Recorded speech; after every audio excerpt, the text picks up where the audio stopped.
ભારત માતા કી।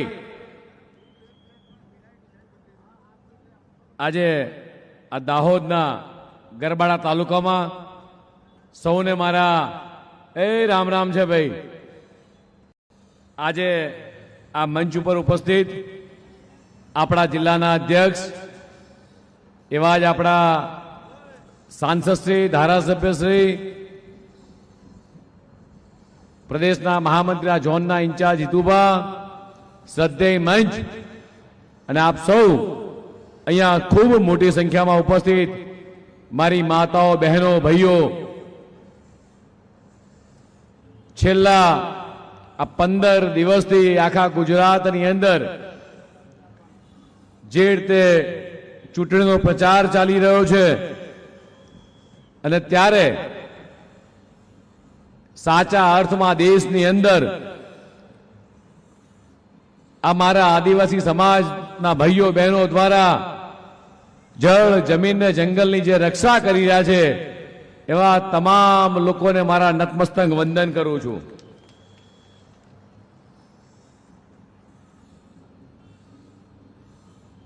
જ્યારે આઝાદી પૂર્વે અંગ્રેજોની સરકાર હતી ત્યારે આ આદિવાસી સમાજ એમની સામે ઝૂક્યો નહોતો।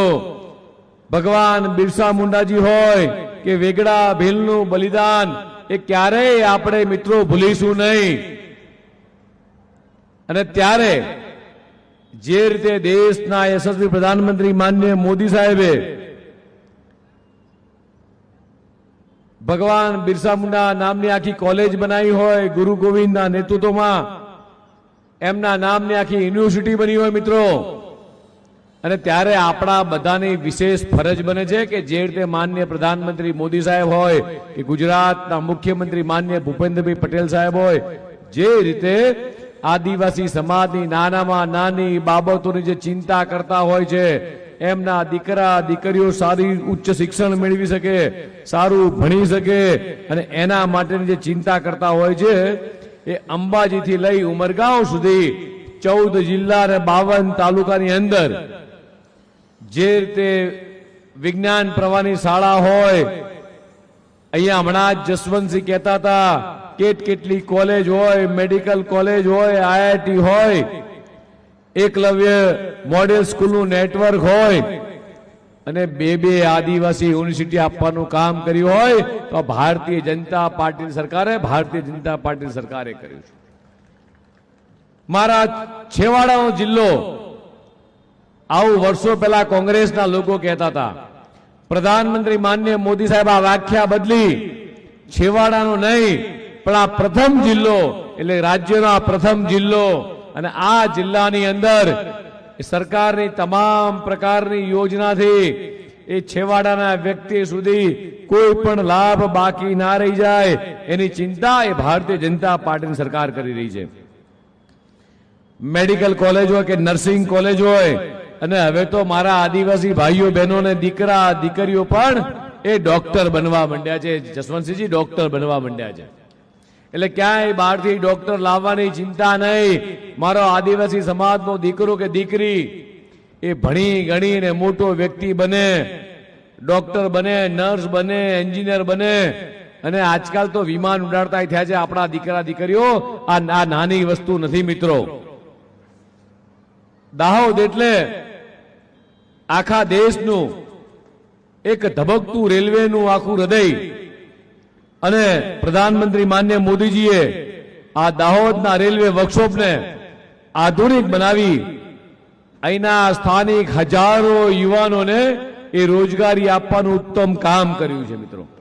9000 હોર્સ પાવરનું એ લોકોમોટિવ એન્જિન, અને કદાચ આખા ભારતમાં ક્યાંય ફરતું હોય, આખા ભારતના રેલવેના પાટા ઉપર ક્યાંય ગાડી ફરતી હોય અને કે કોઈ પૂછે કે આ એન્જિન ક્યાં બન્યું છે, તો મારી સામે બેઠેલા દાહોદના મારા ભાઈઓ બહેનોના હાથના કારીગરથી આ દાહોદનું એન્જિન એ ભારતની ટ્રેનો પર દોડે છે મિત્રો, રસ્તા ઉપર। જે રીતે સુરતમાં સાડીઓ બને, બહુચરાજીમાં મોટર ગાડી બને, રાજકોટ આખું ઓટોમોબાઈલનું હબ બન્યું, અને એવી જ રીતે આ દાહોદના રેલવે એન્જિન એક હબ તરીકે આખા ભારતમાં ગુંજે. મિત્રો, આપણા સૌના માટે આ ખૂબ પ્રાઉડની બાબત છે કે મારા આદિવાસી ભાઈઓ બહેનોને રોજગારી માટે એ પહેલા રાજ્યના બીજી બાજુ જવું પડતું, બીજા જિલ્લાઓમાં જવું પડતું હતું, પણ આજે ભણી ગણીને મોટો થાય ભણવા માટે, હમણાં જસવંતજીએ કીધું એમ ભણવા માટે બહાર જવું પડતું હતું. હવે ભણવા માટે બીજા જિલ્લામાં જવાનું નહીં, આપણા જિલ્લાની અંદર આપણો દીકરો અને દીકરી ભણી શકે. માતાઓને ચિંતા નહીં કે મારી દીકરી કોલેજથી કે સ્કૂલથી મોડી આવશે.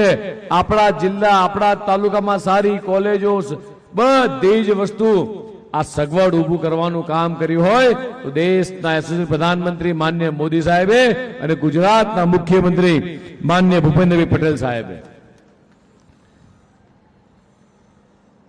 અહીંયા જેટલાય મારા આ ગરબાડા તાલુકાના લોકો, દાહોદના લોકોને પૂછવું છે કે 60 વર્ષ સુધી આ કેન્દ્રમાં કોંગ્રેસની સરકાર રહી, આપણા ત્યાંય કોંગ્રેસની સરકાર રહી વર્ષો સુધી. તમારા ત્યાં કદાચ આજકાલ પેલા નવા નીકળ્યા છે, આવતા હશે, આવે છે અહીંયા, એમને પૂછજો ખાલી કે તમે બધાએ અત્યાર સુધી મારા ભોળા આદિવાસી ભાઈ બહેનોને છેતરવાનું કામ કર્યું છે. મારા ભોળા આદિવાસી ભાઈ બહેનોને માત્ર મજૂરી કરવા માટે તમે રાખ્યા હતા. મારા ભોળા આદિવાસી ભાઈ બહેનોને માત્ર ચૂંટણીના સમયે અંગૂઠો મારવા પૂરતો ઉપયોગ કરતા હતા. મારા ભોળા આદિવાસી ભાઈઓ બહેનોને એક મજૂરી કામનું કેન્દ્ર બનાવી અને આ જિલ્લામાંથી પેલા જિલ્લામાં આ સિવાય કોંગ્રેસને કશું ભળાયું નતું. સાચું શિક્ષણ આપવાનું કામ, સન્માન આપવાનું કામ, આદિવાસી સમાજનો દીકરો દીકરી ભણી ગણીને ડોક્ટર થાય, એન્જિનિયર થાય અને આ મંચ ઉપર બેસે, આ સગવડ કોઈએ કરી હોય તો ભારતીય જનતા પાર્ટીની સરકારે માનનીય મોદી સાહેબે કરી છે. મને તમને જણાવતા આનંદ થાય કે માનગઢના શહીદોને એ દાયકાઓ સુધી કોઈએ યાદ કર્યા નતા, પણ મોદીજીએ આ માનગઢને એ રાષ્ટ્રીય સ્તરે સન્માન આપવાનું કામ કર્યું હોય તો ભારતીય જનતા પાર્ટીની સરકારે કર્યું છે. ગોવિંદજીના આ બલિદાનને એ ભાજપ સરકાર ક્યારેય એળે જવા નહીં દે. અને આપણે આભાર માનીએ કે જ્યાં સુધી અટલ બિહારી વાજપેયી હજી આવ્યા અને કેન્દ્રની અંદર અલગ આખો આદિવાસી વિભાગ શરૂ કર્યો, જ્યાં સુધી કોંગ્રેસ સત્તામાં રહી 60 વર્ષ સુધી, મેં તમને કીધું એમ કે માત્ર આદિવાસી સમાજના ભાઈઓ બહેનોનો ઉપયોગ કર્યો એમણે, અને ક્યારેય આદિવાસી મંત્રાલય અલગ ના બનાવ્યું. આદિવાસી મંત્રાલય અલગ બનાવવાનું કામ કર્યું હોય તો ભારતીય જનતા પાર્ટીની સરકારે કર્યું છે. માત્ર ચૂંટણી આવે એટલે તમને બધાને યાદ કરવાના, ચૂંટણી આવે એટલે તમારા ઘરે હાથ જોડવા આવે. અમારા ધારાસભ્ય હોય, સંસદ સભ્ય હોય કે તમામ લોકો હોય, તાલુકા પંચાયત, જિલ્લા પંચાયત, નગરપાલિકાના લોકો, એ ચૂંટણી હોય કે ના હોય એ પ્રજાની વચ્ચે રહે છે. સતત તમારી વચ્ચે રહી અને સતત તમારી સેવા કરવાના કામ કરતા હોય છે. ભગવાન બિરસા મુંડાજીને સન્માન આપવાનું કોઈએ કામ કર્યું હોય તો દેશના યશસ્વી પ્રધાનમંત્રી માનનીય મોદી સાહેબે કર્યું છે. પહેલાની સરકારો માત્ર આ વોટ બેંક માટે આપણો ઉપયોગ કરતી હતી, અને જ્યારે મોદી સાહેબ આવ્યા અને આખું ગુજરાત અને દેશમાં તમામ જગ્યાએ દેશના 140 કરોડ જનતા માટે આખી વિકાસની લહેર લઈને આવ્યા. હમણાં જ ખૂબ સરસ જસવંતસિંહજીએ જે તમને લિસ્ટ ગણાયું, આ બધો જ વિકાસ થયો હોય તો ભારતીય જનતા પાર્ટીની સરકારમાં થયો છે. દાહોદના સ્માર્ટ સિટીની વાત કરું, દાહોદની વાત કરું, દાહોદના જિલ્લામાં 2 નવા તાલુકા સુખસર અને ગોવિંદ ગુરુ લીંબડી એ બનાવ્યા. 2 જેટલી જીઆઈડીસી લીંબડી અને ગરબાડામાં બનાવી.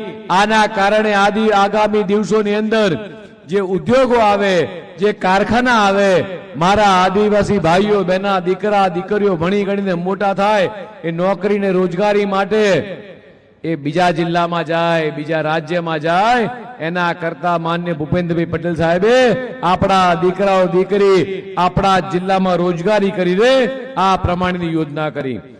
5,450 કરોડ રૂપિયાના નવી ખેતી માટેની આ પાણીની યોજના હાફેજ પરથી લઈ આ દાહોદ સર્વે ચાલુ છે. પાણી 02 એ વાર લિફ્ટ થઈ અને લગભગ 55,000 હેક્ટર જમીન એ આગામી દિવસોમાં મારા આદિવાસી ભાઈઓ બહેનોની 55,000 હેક્ટર જમીન ફળદ્રુપ થવાની છે મિત્રો. અને રેલવેમાં રૂપિયા 20,000 કરોડ રૂપિયાનું નવું 9D એન્જિન એ બનાવવાની આ જે અહીંયા આગળ સ્થાપના કરી છે એ આગામી દિવસો મિત્રો ખૂબ મોટી ક્રાંતિ આ દાહોદમાં લાવવાની છે. ગરબાડામાં નવી એ ડીવાયએફસી પોસ્ટ આખી ઊભી કરવામાં આવી. આયુષ્માન ભારત કાર્ડ થકી આ દાહોદ જિલ્લામાં 11 લાખ જેટલા લાભાર્થીઓને મિત્રો લાભ મળે છે. એવી જ રીતે દેશના યશસ્વી પ્રધાનમંત્રી માનનીય મોદી સાહેબ દ્વારા હું કદાચ તમને અહીંયા આગળ આ યોજનાઓ ગણાવો કે કેટલા લાભો મારા આદિવાસી સમાજના ભાઈઓ બહેનોને મળે છે. વનબંધુ કલ્યાણ યોજના હોય, સિંચાઈ સુવિધા હોય, શિષ્યવૃત્તિ પ્રી મેટ્રિક ને પોસ્ટ મેટ્રિક હોય, આયુષ્માન યોજના હોય, પીએમ જનમન અતિ પછાત આદિવાસી જૂથોને પાકા આવાસ, સ્વચ્છ પાણી, રોડ કનેક્ટિવિટી. આજે દાહોદ જિલ્લાઓ નહીં આખા ગુજરાતનું કોઈ ગામ નથી કે જે રોડ કનેક્ટિવિટીથી સજ્જ નથી. અહીંયા જેટલા લોકો બેઠા છે મારે પૂછવું છે એક વખત કે કેટલાના ઘેર આયુષ્માન કાર્ડ છે ભાઈ? આયુષ્માન કાર્ડ કેટલા લોકોના ઘેર છે? ભગવાનને પ્રાર્થના કરીએ, ભગવાન બિરસા મુંડાને પ્રાર્થના કરીએ કે કોઈના ઘરે બીમારી ના આવે, અને કદાચ બીમારી આવે રાત્રે હોસ્પિટલ લઈ જવાની જરૂર પડે, આપણે કોકની જોડે જઈએ, હાથ લંબાઈએ કે ભાઈ મને 50,000 કે લાખ રૂપિયા આપો, 50,000 રૂપિયા ઉછીના લઈએ. જ્યાં નોકરી કરતા હોય ત્યાં શેઠના ત્યાં જઈએ, એક શેઠ 50,000 રૂપિયા આપો. હોસ્પિટલ દીકરાને કે મારા ઘરના મુખ્ય વ્યક્તિને દાખલ કર્યો છે, પૈસા ના હોય, આપણે લાચારી હોય, આપણા ઘરના વ્યક્તિનો જીવ જતો હોય, આભાર માનીએ દેશના પ્રધાનમંત્રી મોદી સાહેબનો કે એમણે આયુષ્માન કાર્ડ દેશના 140 કરોડ લોકો સુધી પહોંચાડવાનો પ્રયાસ કર્યો. અને ત્યાંથી રૂપિયા 5 લાખ અને ગુજરાતના મુખ્યમંત્રી માનનીય ભૂપેન્દ્રભાઈ બીજા 5 લાખ. એટલે આયુષ્માન કાર્ડ તમારી પાસે છે એમાં રૂપિયા 10 લાખ આપે એટલે હોસ્પિટલમાં તમે જાઓ, કોઈ લાચારી નહીં, કોઈ મકાન ગીરવે નહીં મૂકવાનું, કોઈ મારા માતા બહેનોના દાગીના ગીરવે નહીં મૂકવાના, ખેતર ગીરવે નહીં મૂકવાનું. આયુષ્માન કાર્ડ થકી દર વર્ષે 10 લાખ રૂપિયા તમારા બેંકના ખાતામાં જમા પડ્યા હોય, હોસ્પિટલમાં જાઓ એટલે મફત સારવાર એ મિત્રો આપણા ત્યાં થાય છે. આ દેશના યશસ્વી પ્રધાનમંત્રી માનનીય મોદી સાહેબે આ બધી જ સગવડ તમારા માટે કરી છે. હમણાં જ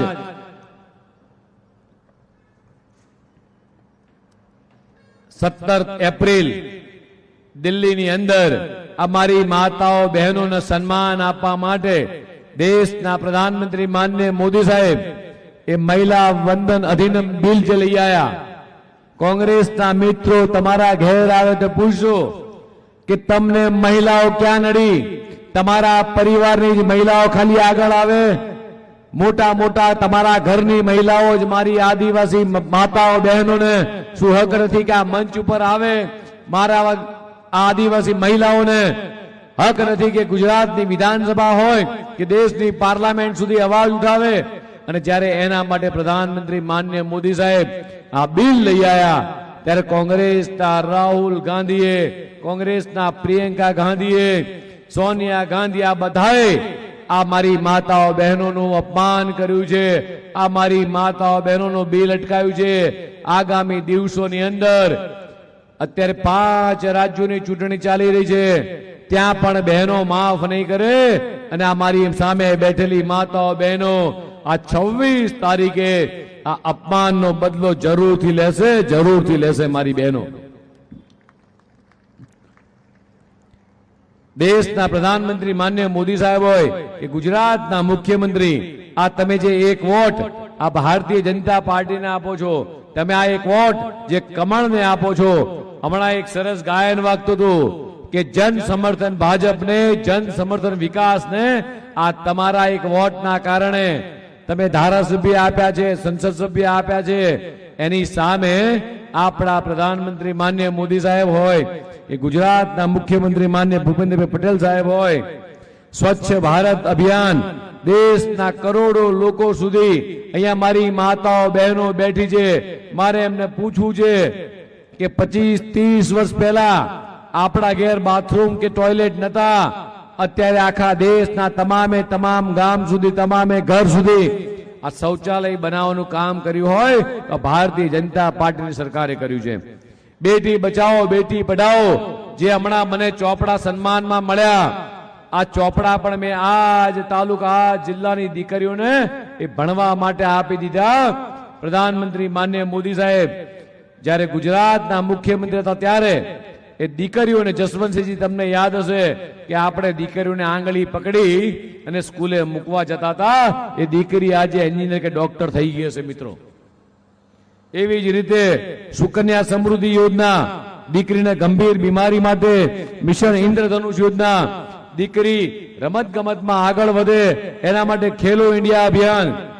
અહીંયા જેટલી માતાઓ બહેનો બેઠી છે, મારે પૂછવું છે કે વર્ષો પહેલા તમે બધા ચૂલા પર રસોઈ કરતા હતા, આજે આભાર માનીએ મોદી સાહેબનો કે ઘેર ઘેર ઉજ્જવલા યોજના અંતર્ગત માથે બેડા રાખીને પાણી લેવા જવું પડતું હતું, આમાંથી છુટકારો અપાવવાનું કામ કર્યું હોય તો ભારતીય જનતા પાર્ટીની સરકારે કર્યું છે. એવી જ રીતે લખપતિ દીદી હોય કે ડ્રોન દીદી હોય, અને મારી સામે બેઠેલી માતાઓ બહેનોને અપીલ કરું છું આજે કે તમારી દીકરી મોટી થાય, 8મું ધોરણ ભણી રહે એટલે 9મું 10મું 11મું 12મું ભણાવજો. એની ફીની ચિંતા એ ગુજરાતના મુખ્યમંત્રી માન્ય ભૂપેન્દ્રભાઈ પટેલ સાહેબ કરે છે. આ 4 વર્ષના વર્ષે 50,000 રૂપિયા એ આપણી દીકરી 9મું 10મું 11મું 12મું ભણે એના માટે ગુજરાત સરકાર, ભારતીય જનતા પાર્ટીની કમળવાળી સરકાર, તમે જેને વોટ આપો છો, આ સરકાર તમારા દીકરા દીકરીઓની ચિંતા કરે છે. એવી જ રીતે નમો સરસ્વતી યોજના, અહીંયા ઘણી બધી મારી માતાઓ બહેનો બેઠી છે, એમને કેવું છે કે દીકરીને ડોક્ટર બનાવી હોય, નર્સ બનાવી હોય, સાયન્સ સ્ટ્રીમ એને લેવડાવજો, એ વિજ્ઞાન પ્રવાહમાં જશે. 11 અને 12માં એ 25,000ની સહાય આ ભારતીય જનતા પાર્ટીની સરકાર કરી રહી છે. જ્યારે અત્યારે તમારા ત્યાં ચૂંટણી આવી છે એટલે કેટલાય લોકો પોતાનું રૂપ બદલી અને ફરતા હશે. આ બધાથી ચેતજો, છેતરાતા નહીં. જે લોકો વારંવાર આપણને છેતરી ગયા હોય એનાથી ચેતજો. આ ઝાડુવાળા આવે કે કાળા પંજાવાળા આવે, મારા આદિવાસી ભાઈઓ બહેનોને બરોબર ખબર છે કે આ આદિવાસી સમાજનો વિકાસ કર્યો હોય તો ભારતીય જનતા પાર્ટી સરકારે કર્યો છે, માન્ય મોદી સાહેબે કર્યો છે અને માન્ય ભૂપેન્દ્રભાઈ પટેલ સાહેબે કર્યો છે. ત્યારે આ 26 તારીખે જે મતદાન છે, ગરમીનો સમય છે, સવારે વહેલા ઉઠી બધાને મારી નમ્ર વિનંતી છે કે જે રીતે આપણે અત્યાર સુધી ભારતીય જનતા પાર્ટીને તમે જે વોટ આપ્યો છે, જે કમળને વોટ આપ્યો છે, આ 26 તારીખે અહીંયા બેઠેલા બધા જ ઉમેદવારો, નગરપાલિકા હોય, તાલુકા પાલિકા હોય, તાલુકા પંચાયત હોય, જિલ્લા પંચાયત હોય, ભારતીય જનતા પાર્ટીને વોટ આપી એ આદિવાસી સમાજનો વિકાસ નિશ્ચિત કરીએ અને દિશામાં આગળ વધીએ. અને છેલ્લે મારી વાત પૂરી કરતા કહીશ, હું બોલીશ કે જન સમર્થન એટલે તમારે કહેવાનું છે ભાજપને, હું બોલીશ જન સમર્થન, તમારે કહેવાનું છે વિકાસને. બોલો જન સમર્થન, જન સમર્થન, જન સમર્થન, જન સમર્થન. સૌનો આભાર. ભારત માતા કે જય. વંદે માતરમ.